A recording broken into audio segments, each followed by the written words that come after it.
BJP ಗೆದ್ದಿದ್ದು ಒಂದೇ seat, ಆದರೂ ಬಿಟ್ಟಿ ಬಿಲ್ಡಪ್ ಯಾಕೆ? ಯಾವ ಪಕ್ಷಕ್ಕೂ ನಮ್ಮ ಬೆಂಬಲ ಇಲ್ಲ ಎಂದ ಬಿಜೆಪಿಗೆ ನಿಟ್ಟಿಗರು ಕ್ಲಾಸ್. ನಗೆ ಪಾಟೀಲ್ಗೀಡಾಯಿತು ತಮಿಳುನಾಡು ಬಿಜೆಪಿಯ ಒಂದು ಪತ್ರ.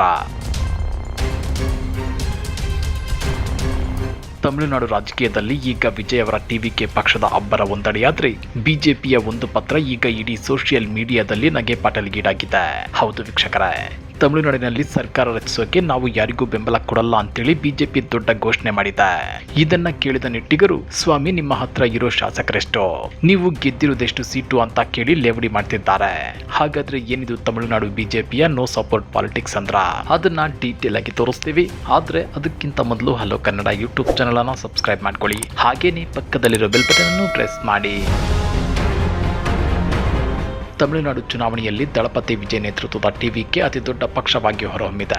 ಆದರೆ ಸರ್ಕಾರ ರಚನೆಗೆ ಬೇಕಾದ ಮ್ಯಾಜಿಕ್ ನಂಬರ್ ಇರಲಿಲ್ಲ. ಇದಕ್ಕಾಗಿ ವಿಜಯ್ ಅವರು ಕಾಂಗ್ರೆಸ್ ಎಡಪಕ್ಷಗಳು, ಮುಸ್ಲಿಂ ಲೀಗ್ ಮತ್ತು ಕೊನೆಗೆ ಎಐಎಡಿಎಂಕೆ ಜೊತೆ ಮಾತುಕತೆ ನಡೆಸುತ್ತಿದ್ರು. ಆನಂತರ ಕಾಂಗ್ರೆಸ್, ವಿಸಿಕೆ, ಸಿಪಿಐ ಪಕ್ಷಗಳ ಜೊತೆ ಸೇರಿ ಇವತ್ತು ವಿಜಯ್ ತಮಿಳುನಾಡಿನ ನೂತನ ಸಿಎಂ ಆಗಿ ಪ್ರಮಾಣ ವಚನ ಸ್ವೀಕರಿಸಿದ್ದಾರೆ. ಆದ್ರೆ ನಿನ್ನೆ ವಿಜಯ್ಗೆ ಬಹುಮತ ಇಲ್ಲ ಅನ್ನೋದು ಗೊತ್ತಾದ ಕೂಡಲೇ ಬಂಗಾಳದ ಹೈಡ್ರಾಮಾ ಮಾದರಿಯಲ್ಲಿ ಇಲ್ಲೂ ಕುದುರೆ ವ್ಯಾಪಾರ ನಡೆಯುತ್ತಾ ಅನ್ನೋ ಆತಂಕದ ನಡುವೆ ಎಂಟ್ರಿ ಕೊಟ್ಟಿದ್ದೆ ಬಿಜೆಪಿ. ತಮಿಳುನಾಡು ಬಿಜೆಪಿ ಅಧ್ಯಕ್ಷ ನೈನಾರ್ ನಾಗೇಂದ್ರನ್ ಒಂದು ಪತ್ರ ಬರೆದಿದ್ರು. ಆ ಪತ್ರದ ಸಾರಾಂಶ ಹೀಗಿದೆ: ನಾವು ಜನರ ತೀರ್ಪನ್ನ ಗೌರವಿಸುತ್ತೇವೆ. ನಮಗೆ ಸರ್ಕಾರ ರಚಿಸೋಕೆ ಜನರು ಅಧಿಕಾರ ಕೊಟ್ಟಿಲ್ಲ. ಹೀಗಾಗಿ ನಾವು ಹೊಸ ಸರ್ಕಾರ ರಚಿಸುವ ಯಾವುದೇ ಪ್ರಯತ್ನದಲ್ಲಿ ಭಾಗಿಯಾಗಲ್ಲ. ಅಲ್ಲದೆ ಸರ್ಕಾರ ರಚಿಸುವ ಯಾವುದೇ ಪಕ್ಷಕ್ಕೂ ನಾವು ಬೆಂಬಲ ಕೊಡಲ್ಲ, ಮತ ಹಾಕಲ್ಲ ಅಂತಿತ್ತು. ಮೇಲ್ನೋಟಕ್ಕೆ ಇದು ದೊಡ್ಡ ತ್ಯಾಗದಂತೆ ಕಾಣುತ್ತೆ. ಆದ್ರೆ ಅಸಲಿ ವಿಷಯ ಬೇರೆನೇ ಇದೆ. ಗೆದ್ದಿರೋದು ಒಂದು ಸೀಟು, ಆಟ ಮಾತ್ರ 100 ಸೀಟಿನ ರೇಂಜು. ಈ ಬಾರಿಯ ತಮಿಳುನಾಡು ವಿಧಾನಸಭಾ ಚುನಾವಣೆಯಲ್ಲಿ ಬಿಜೆಪಿ ಒಟ್ಟು 27 ಸ್ಥಾನಗಳಲ್ಲಿ ಸ್ಪರ್ಧೆ ಮಾಡಿತ್ತು. ಆದ್ರೆ ಗೆದ್ದಿರೋದು ಕೇವಲ ಒಂದೇ ಒಂದು ಸ್ಥಾನ, ಅದು ಕೂಡ ಕೆಲವೇ ಮತಗಳ ಅಂತರದಿಂದ. ಕೇವಲ ಒಬ್ಬ ಶಾಸಕನ ಇಟ್ಕೊಂಡು ನಾವು ಯಾರನ್ನು ಬೆಂಬಲಿಸಲ್ಲ ಅಂತ ಬಿಜೆಪಿ ಹೇಳಿರೋದು ಈಗ ನಿಟ್ಟಿಗರಿಗೆ ಆಹಾರವಾಗಿದೆ. ಬಿಜೆಪಿಯ ಈ ಪತ್ರ ವೈರಲ್ ಆಗ್ತಿದ್ದಂತೆ ನಿಟ್ಟಿಗರು ಸುಮ್ಮನೆ ಕೂತಿಲ್ಲ.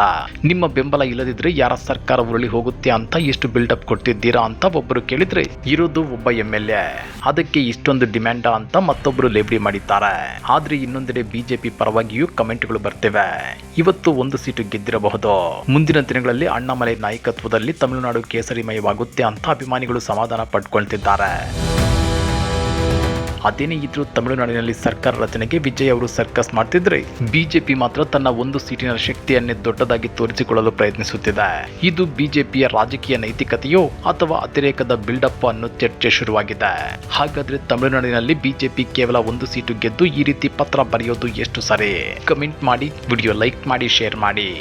ಇಂಥ ಮತ್ತಷ್ಟು ರೋಚಕ ರಾಜಕೀಯ ಸುದ್ದಿಗಳನ್ನ ಮಿಸ್ ಮಾಡದೆ ನೋಡಬೇಕು ಅಂದ್ರೆ ಹಲೋ ಕನ್ನಡ ಯೂಟ್ಯೂಬ್ ಚಾನಲ್ ಅನ್ನ ಸಬ್ಸ್ಕ್ರೈಬ್ ಮಾಡ್ಕೊಳ್ಳಿ.